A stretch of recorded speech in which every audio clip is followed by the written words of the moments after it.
Hello students, this is your third poem, The Echoing Green, written by William Blake. Introduction to the poem. The Echoing Green has been taken from the Blake's Songs of Innocence. The Echoing Green poem ਜਿਹੜੀ ਹੈ ਉਹ William ਬਲੇਕਸ ਦੇ book ਦਾ ਨਾਮ ਹੈ Songs of Innocence, ਉਹਦੇ ਵਿੱਚੋਂ ਲਈ ਗਈ ਹੈ। The poem can also be read as an extended metaphor for the progress of human life through its different stages. ਇਸ poem ਨੂੰ ਹਿਊਮਨ ਲਾਈਫ ਦੇ ਜਿਹੜੀ ਇਨਸਾਨ ਦੀ ਜ਼ਿੰਦਗੀ ਹੈ ਉਸ ਦੇ ਪੜਾਅਵਾਰ ਅੱਗੇ ਵਧਣ ਦੇ ਸਟੇਜਸ ਦੇ ਨਾਲ ਇਸ ਨੂੰ ਰਿਲੇਟ ਕੀਤਾ ਜਾ ਸਕਦਾ ਹੈ। The green, that is the open green space. ਇਸ poem ਦੇ ਵਿੱਚ the green ਇਸ ਨੂੰ ਕਿਹਾ ਗਿਆ ਖੁੱਲੀ ਹਰੀ ਭਰੀ ਜਗ੍ਹਾ comes alive with the cheerful shouts of children and the songs of birds. ਉਹ ਜਿਹੜੀ ਖੁੱਲੇ ਹਰੇ ਭਰੇ ਮੈਦਾਨ ਉਹ ਬੱਚਿਆਂ ਦੀਆਂ ਚੀਕਾਂ ਅਤੇ ਪੰਛੀਆਂ ਦੇ ਗੀਤਾਂ ਦੇ ਨਾਲ ਜਿਵੇਂ ਜ਼ਿੰਦਾ ਹੋ ਉੱਠਦੀ ਹੈ ਉਹ ਜਗ੍ਹਾ। As the children play, ਜਿਵੇਂ ਜਦੋਂ ਬੱਚੇ ਖੇਲਦੇ ਹਨ, the older people relax under an oak tree. ਤੇ ਜਿਹੜੇ ਬਜ਼ੁਰਗ ਲੋਕ ਨੇ ਉਹ ਬਰਗਦ ਦੇ ਦਰਖਤ ਦੇ ਹੇਠਾਂ ਆਰਾਮ ਕਰਦੇ ਹਨ। These old people feel happy as they watch the children at play. ਇਹ ਬੁੱਢੇ ਲੋਕ, ਬਜ਼ੁਰਗ ਲੋਕ ਬੱਚਿਆਂ ਨੂੰ ਖੇਡਦੇ ਹੋਏ ਦੇਖ ਕੇ ਖੁਸ਼ ਹੁੰਦੇ ਹਨ। They are reminded of their own childhood. ਉਹਨਾਂ ਨੂੰ ਆਪਣਾ ਬਚਪਨ ਯਾਦ ਆ ਜਾਂਦਾ ਹੈ। As old Johann does laugh away care. He shakes off the problems of his day-to-day life for the time being. ਇੱਥੇ ਓਲਡ ਜੋਹਨ ਇੱਕ ਬਜ਼ੁਰਗ ਵਿਅਕਤੀ ਨੂੰ ਕਿਹਾ ਗਿਆ ਹੈ। ਸਾਰੇ ਬਜ਼ੁਰਗ ਵਿਅਕਤੀਆਂ ਨੂੰ ਦਰਸਾਉਣ ਵਾਸਤੇ ਓਲਡ ਜੋਹਨ ਦਾ ਨਾਮ ਵਰਤਿਆ ਗਿਆ ਹੈ। ਉਹ ਆਪਣੇ ਸਾਰੇ ਦੁੱਖ ਗਮਾਂ ਨੂੰ ਭੁੱਲ ਕੇ ਉਹ ਹੱਸਦਾ ਹੈ।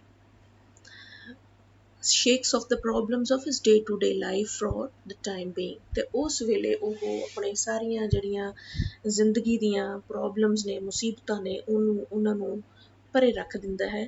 He thus shares the carefree laughter of the children. ਇਸ ਤਰੀਕੇ ਨਾਲ ਉਹ ਬੱਚਿਆਂ ਦੀ ਜਿਹੜੀ ਲਾਪਰਵਾਹੀ ਵਾਲੇ ਹਾਸੇ ਹੈ ਉਹਨਾਂ ਦੇ ਵਿੱਚ ਆਪਣਾ ਹਿੱਸਾ ਪਾਉਂਦਾ ਹੈ।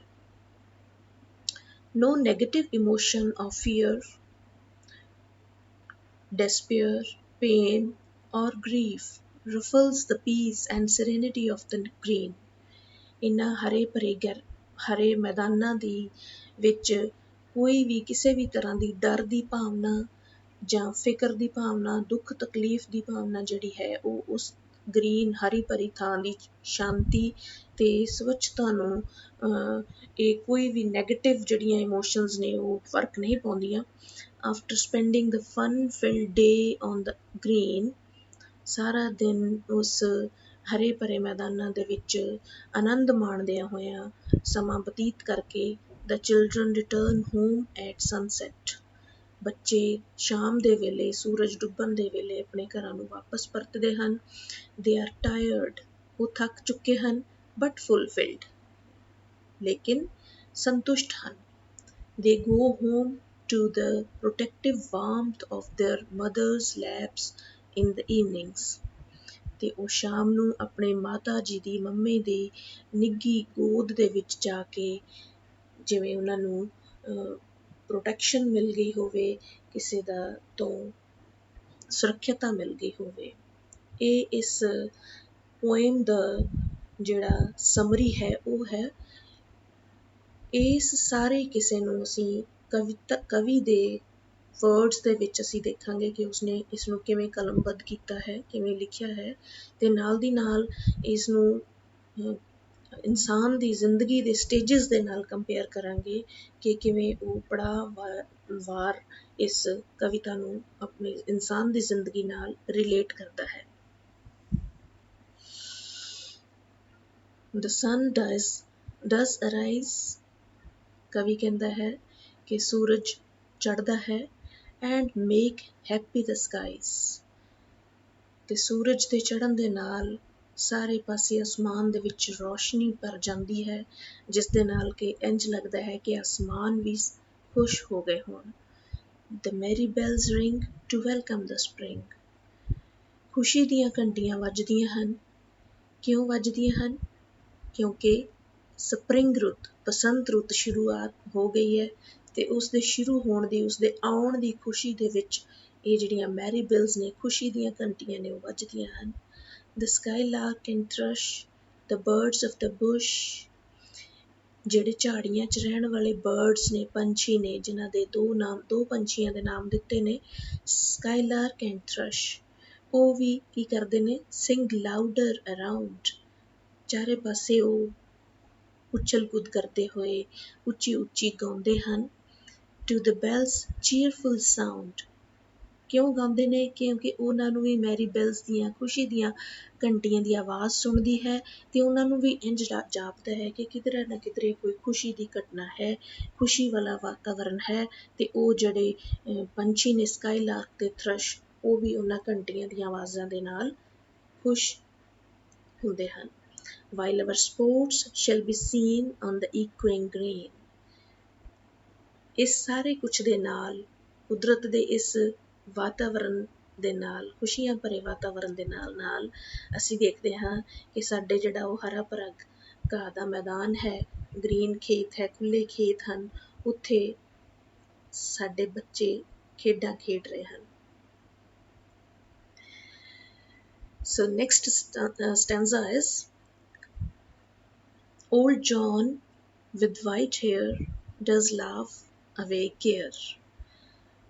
ਬਜ਼ੁਰਗ ਵਿਅਕਤੀ ਦਾ ਨਾਮ ਓਲਡ ਜੌਹਨ, ਇੱਕ ਬੁੱਢੇ ਆਦਮੀ ਦਾ ਨਾਮ ਜੌਹਨ ਜਿਸ ਦਾ ਨਾਮ ਹੈ, ਉਸ ਦੇ ਚਿੱਟੇ ਵਾਲ ਨੇ, ਧੌਲੇ ਵਾਲ ਨੇ। ਕਹਿਣ ਦਾ ਮਤਲਬ ਕਵੀ ਇੱਥੇ ਦੱਸ ਰਿਹਾ ਕਿ ਕੋਈ ਬਜ਼ੁਰਗ ਲੋਕ ਜਿਹੜੇ ਨੇ, ਜਦੋਂ ਉਹਨਾਂ ਦੇ ਉੱਤੇ ਉਮਰ ਜਦੋਂ ਵਧਣ ਦੇ ਨਾਲ ਉਹਨਾਂ ਦੇ ਜਿਹੜੇ ਵਾਲ ਚਿੱਟੇ ਹੋ ਗਏ ਹਨ, ਉਹ ਵੀ ਹੁਣ ਬਾਕੀ ਜ਼ਿੰਦਗੀ ਦੇ ਰੁਝੇਵਿਆਂ ਤੋਂ ਹਟ ਕੇ ਉਹ ਇੱਥੇ ਲਾਪਰਵਾਹੀ ਦੇ ਨਾਲ, ਬਿਨਾਂ ਕਿਸੇ ਚਿੰਤਾ ਤੋਂ ਉਹ ਇੱਥੇ ਆ ਕੇ ਹੱਸ ਰਹੇ ਹਨ, ਹਾਸਾ ਮਾਣ ਰਹੇ ਹਨ।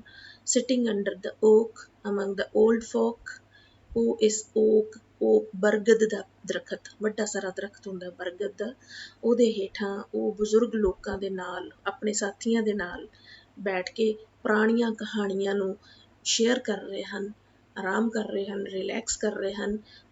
They laugh at our play, ਤੇ ਉਹ ਸਾਡੇ ਜਿਹੜੇ ਅਸੀਂ ਖੇਡ ਰਹੇ ਹਾਂ, ਛੋਟੇ ਬੱਚੇ ਖੇਡ ਰਹੇ ਆ, ਉਹਨਾਂ ਦੇ ਨਾਲ ਖੇਡਦੇ ਹੋਏ ਉਹਨਾਂ ਦਾ ਹਾਸਾ ਵੰਡਾਉਂਦੇ ਹਨ। And soon they all say, ਤੇ ਜਲਦੀ ਫਿਰ ਉਹ ਸਾਰੇ ਕਹਿੰਦੇ ਹਨ, ਕੌਣ? ਬਜ਼ੁਰਗ ਲੋਕ ਇਹ ਕਹਿੰਦੇ ਹਨ, such were the joys when we were girls and boys, ਕਿ ਜਦੋਂ ਅਸੀਂ ਇਹਨਾਂ ਵਰਗੇ ਕੁੜੀਆਂ ਤੇ ਮੁੰਡੇ ਛੋਟੀ ਉਮਰ ਦੇ ਹੁੰਦੇ ਸੀ ਤਾਂ ਉਦੋਂ ਅਸੀਂ ਵੀ ਇਸੇ ਤਰ੍ਹਾਂ ਹੀ ਹੱਸਿਆ ਕਰਦੇ ਸੀ, ਖੇਡਿਆ ਕਰਦੇ ਸੀ, ਆਨੰਦ ਮਾਣਿਆ ਕਰਦੇ ਸੀ। In our youth time were seen on the echoing green, ਤੇ ਇਸੇ ਤਰ੍ਹਾਂ ਅਸੀਂ ਜਵਾਨੀ ਦੇ ਵਿੱਚ, ਬਚਪਨ ਦੇ ਵਿੱਚ ਇਹਨਾਂ ਹਰੇ ਭਰੇ ਮੈਦਾਨਾਂ ਦੇ ਵਿੱਚ ਖੇਡਦੇ ਹੁੰਦੇ ਸੀ। ਤੇ till the little ones weary, ਜਦੋਂ ਤੱਕ ਬੱਚੇ ਹੁਣ ਖੇਡ ਖੇਡ ਕੇ ਇੰਨਾ ਉਹਨਾਂ ਨੇ ਖੇਡ ਲਿਆ, ਆਨੰਦ ਮਾਣ ਰਿਹਾ ਕਿ ਹੁਣ ਉਹ ਥੱਕ ਗਏ ਹਨ, weary ਹੋ ਗਏ ਹਨ, ਥੱਕ ਗਏ ਹਨ। No more can be merry, ਹੁਣ ਇੰਨਾ ਥੱਕ ਗਏ ਹਨ ਕਿ ਉਹਨਾਂ ਨੂੰ ਆਪਣੀ ਖੇਡ ਦੇ ਵਿੱਚ ਵੀ ਉਹ ਆਨੰਦ, ਖੁਸ਼ੀ ਮਹਿਸੂਸ ਨਹੀਂ ਹੋ ਰਹੀ। The sun does descend, ਤੇ ਸੂਰਜ ਵੀ ਛੁਪਣਾ ਸ਼ੁਰੂ ਹੋ ਗਿਆ ਹੈ। And our sports have an end, ਤੇ ਇਹ ਜਿਹੜੇ ਬੱਚੇ ਖੇਡਾਂ ਖੇਡ ਰਹੇ ਸਨ, ਉਹਨਾਂ ਦਾ ਵੀ ਹੁਣ ਸਮਾਪਤੀ ਹੋਣ ਵਾਲੀ ਹੈ। Round the laps of their mothers, many sisters and brothers, like birds in their nest, or ready for the rest, ਤੇ ਬਹੁਤ ਆਪਣੇ ਬਾਕੀ ਭੈਣ ਭਰਾਵਾਂ ਦੇ ਨਾਲ, ਜਿਵੇਂ ਕਿ ਇੱਕ ਆਲਣੇ ਦੇ ਵਿੱਚ ਸਾਰੇ ਪੰਛੀ ਇਕੱਠੇ ਹੋ ਜਾਂਦੇ ਹਨ, ਬੈਠ ਜਾਂਦੇ ਹਨ ਆਰਾਮ ਕਰਨ ਵਾਸਤੇ, ਇਸੇ ਤਰ੍ਹਾਂ ਸਾਡੇ ਇਹ ਛੋਟੇ ਬੱਚੇ ਆਪਣੇ ਬਾਕੀ ਭੈਣ ਭਰਾਵਾਂ ਦੇ ਵਾਂਗ and sports no more seen on the darkening green, ਇਹ ਆਪਣੇ ਭੈਣ ਭਰਾਵਾਂ ਦੇ ਨਾਲ ਆਪਣੇ ਮਾਤਾ ਦੀ ਨਿੱਘੀ ਗੋਦ ਦੇ ਵਿੱਚ ਜਾ ਕੇ ਆਰਾਮ ਕਰਦੇ ਹਨ। ਤੇ ਹੁਣ ਖੇਡ ਦੇ ਮੈਦਾਨ ਦੇ ਵਿੱਚ ਵੀ ਹਨੇਰਾ ਛਾ ਗਿਆ ਹੈ, ਉੱਥੇ ਕੋਈ ਵੀ ਹੁਣ ਖੇਡਾਂ ਜਿਹੜੀਆਂ ਹੈ ਉਹ ਨਹੀਂ ਚੱਲ ਰਹੀਆਂ ਹਨ। ਸੋ ਇਸ ਤਰ੍ਹਾਂ ਨਾਲ ਅਸੀਂ ਦੇਖਦੇ ਹਾਂ ਕਿ ਇਸ ਪੋਇਮ ਦੇ ਵਿੱਚ ਕਵੀ ਪੋਇਟ ਵਿਲੀਅਮ ਬਲੇਕ ਨੇ ਇਸ ਪੂਰੇ ਦਿਨ ਦੀ ਜਿਹੜਾ ਜ਼ਿੰਦਗੀ ਦਾ ਵਰਤਾਂਤ ਕੀਤਾ ਹੈ ਉਹਦੇ ਵਿੱਚ ਇਸ ਨੂੰ ਮਨੁੱਖ ਦੀ ਜ਼ਿੰਦਗੀ ਦੇ ਪੜਾਵਾਂ ਦੇ ਨਾਲ ਉਸਨੇ ਸੰਬੰਧ ਜੋੜਨ ਦੀ ਕੋਸ਼ਿਸ਼ ਕੀਤੀ ਹੈ। ਜਿਵੇਂ ਜਦੋਂ ਸੂਰਜ ਚੜ੍ਹਦਾ ਹੈ, ਪਹਿਲੇ ਸਟੈਂਜ਼ਾ ਦੇ ਵਿੱਚ ਅਸੀਂ ਦੇਖਿਆ ਕਿ ਸੂਰਜ ਦੇ ਚੜ੍ਹਨ ਦੀ ਗੱਲ ਕੀਤੀ ਹੈ, ਭਾਵ ਕਿ ਮਨੁੱਖ ਦਾ ਜਨਮ ਹੁੰਦਾ ਹੈ, ਸਾਰੇ ਪਾਸੇ ਖੁਸ਼ੀਆਂ ਹੁੰਦੀਆਂ ਨੇ, ਸਾਰੇ ਪਾਸੇ ਖੁਸ਼ੀ ਦੀਆਂ ਬੈਲਸ ਸੁਣਾਈ ਦਿੰਦੀਆਂ ਹਨ। ਤੇ ਇਸ ਤਰ੍ਹਾਂ ਇਹ ਜਿਹੜਾ ਪਹਿਲਾ ਪੜਾਅ ਹੈ ਇਹ ਮਨੁੱਖ ਦੇ ਜਨਮ ਦੇ ਨਾਲ ਜਿਹੜੀਆਂ ਖੁਸ਼ੀਆਂ ਵਰਤਦੀਆਂ ਹਨ ਉਹਦੇ ਬਾਰੇ ਦੱਸਿਆ ਗਿਆ ਹੈ। ਉਸ ਤੋਂ ਬਾਅਦ ਫਿਰ ਬੁਢਾਪਾ, ਜਿਹਦੇ ਵਿੱਚ ਓਲਡ ਜੌਹਨ ਦਾ, ਬਜ਼ੁਰਗ ਲੋਕਾਂ ਦਾ ਵਰਣਨ ਕੀਤਾ ਹੈ ਤੇ ਉਹਨਾਂ ਬਾਰੇ ਦੱਸਿਆ ਹੈ ਕਿ ਉਹ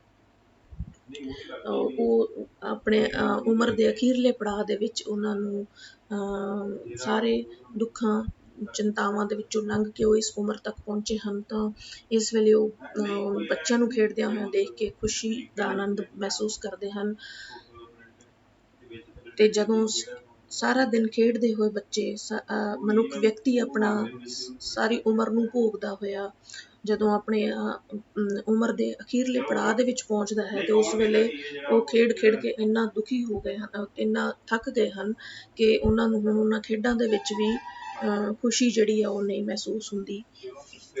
ਸੋ ਅਖੀਰ ਵਿੱਚ ਉਹ ਬੱਚੇ ਥੱਕ ਕੇ ਆਪਣੀ ਮਾਂ ਦੀ ਨਿੱਘੀ ਗੋਦ ਵਿੱਚ ਜਾ ਕੇ ਆਨੰਦ ਮਾਣਦੇ ਹਨ, ਭਾਵ ਕਿ ਮਨੁੱਖ ਆਪਣੀ ਜ਼ਿੰਦਗੀ ਬਤੀਤ ਕਰਕੇ ਪਰਮਾਤਮਾ ਦੀ ਨਿੱਘੀ ਗੋਦ ਵਿੱਚ, ਜਿੱਥੇ ਕਿ ਹੋਰ ਸਾਰੇ ਆਪਣੀ ਜ਼ਿੰਦਗੀ ਤੋਂ ਬਾਅਦ ਵਿੱਚ ਜਿੱਥੇ ਜਾ ਕੇ ਸਮਾਉਂਦੇ ਹਨ, ਪਰਮਾਤਮਾ ਦੀ ਨਿੱਘੀ ਗੋਦ ਵਿੱਚ ਜਾ ਕੇ ਆਰਾਮ ਕਰਦੇ ਹਨ। ਇਸ ਤਰ੍ਹਾਂ ਉਹ ਬੱਚੇ ਜਿਹੜੇ ਆ ਸ਼ਾਮ ਨੂੰ ਖੇਡਣ ਤੋਂ ਬਾਅਦ ਆਪਣੀ ਮਾਤਾ ਦੀ ਗੋਦ ਵਿੱਚ ਜਾ ਕੇ ਸੁਰੱਖਿਅਤਾ ਦੀ ਭਾਵਨਾ ਮਹਿਸੂਸ ਕਰਦੇ ਹਨ, ਉੱਥੇ ਆਰਾਮ ਕਰਦੇ ਹਨ। ਤੇ ਡਾਰਕਨਿੰਗ ਗ੍ਰੀਨ, ਕਿ ਉੱਥੇ ਫਿਰ ਹਨੇਰਾ ਪਸਰ ਜਾਂਦਾ ਹੈ, ਮਤਲਬ ਕਿ ਇਹ ਮਨੁੱਖ ਦੇ ਅੰਤਿਮ ਸਮੇਂ ਦੇ ਨਾਲ ਇਸ ਨੂੰ ਰਿਲੇਟ ਕੀਤਾ ਗਿਆ ਹੈ। ਸੋ ਬੱਚਿਓ, ਇਹ ਜਿਹੜੀ ਪੋਇਮ ਹੈ ਇਹਦੇ ਵਿੱਚ ਹੈ ਤਾਂ simple poem, but William Blake ਨੇ ਇਸ ਦੇ ਵਿੱਚ ਬਹੁਤ ਡੂੰਘਾਈ ਵੀ ਪਾਈ ਹੈ ਜਿਸ ਨੂੰ ਕਿ ਸਮਝਣ ਦੀ ਲੋੜ ਹੈ। ਹੁਣ ਇਸ ਦੇ ਵਿੱਚ ਜਿਹੜੇ ਕੁਝ ਡਿਫੀਕਲਟ ਵਰਡਸ ਆਏ ਹਨ ਉਹਨਾਂ ਬਾਰੇ ਅਸੀਂ ਦੇਖਾਂਗੇ। ਸਭ ਤੋਂ ਪਹਿਲਾਂ ਤਾਂ The equine green, ਜਿਹੜਾ ਕਿ ਅਸੀਂ ਪੋਇਮ ਦੇ ਵਿੱਚ ਵੀ ਪੜ੍ਹਿਆ ਹੈ, an open green space or a playground in the village, reverberating with the noise made by the children and the birds. ਹਰੀ ਭਰੇ ਖੇਡ ਦੇ ਮੈਦਾਨ, ਜਿੱਥੇ ਕਿ ਬੱਚੇ ਖੇਡਦੇ ਨੇ, ਆਪਣਾ ਰੌਲਾ ਰੱਪਾ ਪਾਉਂਦੇ ਨੇ, ਬਰਡਸ ਜਿਹੜੇ ਨੇ ਉੱਥੇ ਆਜ਼ਾਦੀ ਦਾ ਆਨੰਦ ਮਾਣਦੇ ਹਨ। Care, the feeling of worry or anxiety, ਫਿਕਰ ਹੋਣਾ ਕਿਸੇ ਗੱਲ ਦਾ, care. Old folk, aged people. Weary, tired, descend, come down. नीचे आना, descend, नीचे आना. So now we have to do now the central idea of the poem and a few of the stanzas.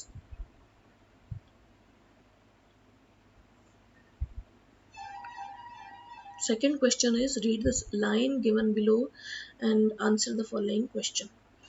The sun does arise and make happy the skies.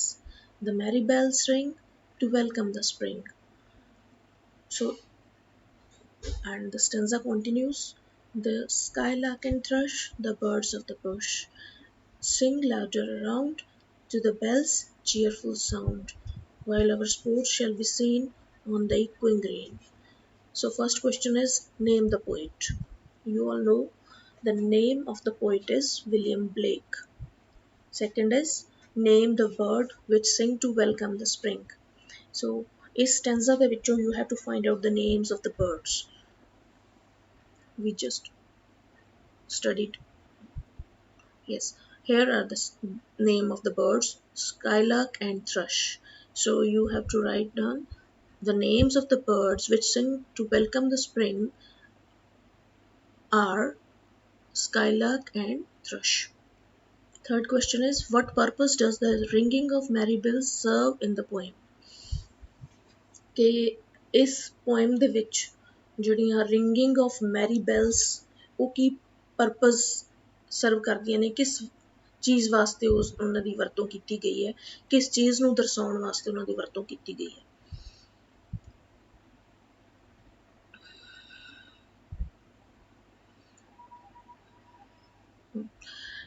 So look at these lines. The merry bells ring to welcome the spring.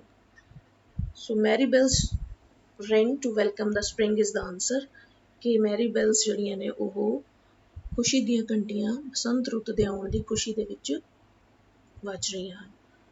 Fourth question is, how can you say that the mood in the poem is happy and carefree, celebrating a close bond between man and nature? ਤੁਸੀਂ ਕਿਸ ਤਰ੍ਹਾਂ ਕਹਿ ਸਕਦੇ ਹੋ ਕਿ ਇਸ poem ਦੇ ਵਿੱਚ ਜਿਹੜਾ ਮੂਡ ਹੈ ਪੋਇਮ ਦਾ, ਕਵੀ ਦਾ, ਉਹ ਹੈਪੀ ਹੈ, ਕੇਅਰਫ੍ਰੀ ਹੈ, ਤੇ ਜਿਹੜਾ ਨੇਚਰ ਤੇ ਮੈਨ ਦੇ ਵਿੱਚ ਜਿਹੜਾ ਸੰਬੰਧ ਹੈ ਉਹ ਉਹਨੂੰ ਸੈਲੀਬ੍ਰੇਟ ਕਰਨ ਵਾਲਾ ਹੈ? How can you say? We can say that the mood in the poem is happy and carefree, celebrating a close bond between man and nature, because the poet has used the words like cheerful sounds and the birds of the bush sing louder around and the merry bells ring. So all these words are used to justify the answer. So next stanza is, till the little ones weary, no more can be merry. The sun does descend, and our sports have an end. Round the laps of the mothers, many sisters and brothers, like birds in the nest, birds in their nest, are ready for the rest, and sports no more seen on the darkening green. What do the words weary, descend, end, and rest suggest? These words suggest that there is an end of an event, there is an end of the day which started. In other words, these words suggest the end of man's life. Name the things that take rest at the end of the day. End of the day ਤੇ ਕਿਹੜੀਆਂ-ਕਿਹੜੀਆਂ ਚੀਜ਼ਾਂ rest ਕਰਦੀਆਂ ਹਨ ਉਹਨਾਂ ਬਾਰੇ ਦੱਸੋ। ਕੌਣ-ਕੌਣ rest ਕਰਦਾ ਹੈ? ਬੱਚੇ ਰੈਸਟ ਕਰਦੇ ਆ, ਪੰਛੀ ਰੈਸਟ ਕਰਦੇ ਆ, ਇੱਥੋਂ ਤੱਕ ਕਿ ਸੂਰਜ ਵੀ ਛੁਪ ਜਾਂਦਾ ਹੈ। So all these things, write down like this. The things that take rest at the end of the day are children, birds, and the sun itself. Why has the equine green become the darkening green? ਕਿ ਜਿਹੜਾ ਇਕੁਇੰਗ green ਸੀ ਉਹ ਜਿਹੜੇ ਹਰੇ ਭਰੇ ਮੈਦਾਨ ਸੀ ਜਿੱਥੋਂ ਕਿ ਖੇਡਾਂ ਦੀਆਂ ਚੀਕਾਂ ਬੱਚਿਆਂ ਦੇ ਖੁਸ਼ ਹੋਣ ਦੇ ਚੀਕਾਂ ਮਾਰਨ ਦੀਆਂ ਪੰਛੀਆਂ ਦੀਆਂ ਆਵਾਜ਼ਾਂ ਆ ਰਹੀਆਂ ਸੀ, ਇਕੁਇੰਗ ਗ੍ਰੀਨ ਸੀ, ਉਹ ਹੁਣ ਡਾਰਕਨਿੰਗ ਗ੍ਰੀਨ ਦੇ ਵਿੱਚ ਕਿਵੇਂ ਬਦਲ ਗਿਆ? Because the sun has set, and in other words, the end of man's life comes, and there is dark everywhere. Name the figure of the speech used in the lines. Any one. Figure of speech. Many sisters and brothers, like birds in their nest, are ready for the rest. So, ਬਹੁਤ ਸਾਰੇ ਭੈਣਾਂ ਅਤੇ ਭਰਾਵਾਂ ਦੇ ਨਾਲ, ਕਿੰਨਾ ਵਾਂਗ? Like, ਕਿਸ ਦੇ ਵਾਂਗ? ਬਰਡਸ ਇਨ ਦੇਅਰ ਨੈਸਟ, ਜਿਵੇਂ ਇੱਕ ਆਲਣੇ ਦੇ ਵਿੱਚ ਪੰਛੀ ਜਾ ਕੇ ਛੁਪ ਜਾਂਦੇ ਨੇ, ਜਾ ਕੇ ਰੈਸਟ ਕਰਦੇ ਨੇ, are ready for the rest. ਇੱਥੇ ਇਹਨਾਂ ਭੈਣ ਭਰਾਵਾਂ ਦੀ ਜਿਹੜੀ ਕੰਪੈਰੀਜ਼ਨ ਹੈ ਉਹ ਬਰਡਸ ਦੇ ਨਾਲ, ਇੱਕ ਆਲਣੇ ਦੇ ਵਿੱਚ ਬਰਡਸ ਜਿਸ ਤਰ੍ਹਾਂ ਰੈਸਟ ਲੈਂਦੇ ਨੇ ਉਸ ਤਰ੍ਹਾਂ ਉਹਨਾਂ ਨਾਲ ਤੁਲਨਾ ਕੀਤੀ ਗਈ ਹੈ। ਯੂਜ਼ ਕੀਤਾ ਹੈ ਲਾਈਕ ਸ਼ਬਦ ਨੂੰ। ਸੋ ਜਿੱਥੇ ਲਾਈਕ ਸ਼ਬਦ ਯੂਜ਼ ਕਰਕੇ ਕੰਪੈਰੀਜ਼ਨ ਕੀਤਾ ਹੋਵੇ ਉਸਨੂੰ ਅਸੀਂ ਫਿਗਰ ਆਫ ਸਪੀਚ ਕਵਾਂਗੇ simile. So this is the figure of speech is simile. So this is all about this poem. Hope you understood all that. Once again, you read this poem and try to write down the central idea and the stanza and try to give the answers. Okay, thank you.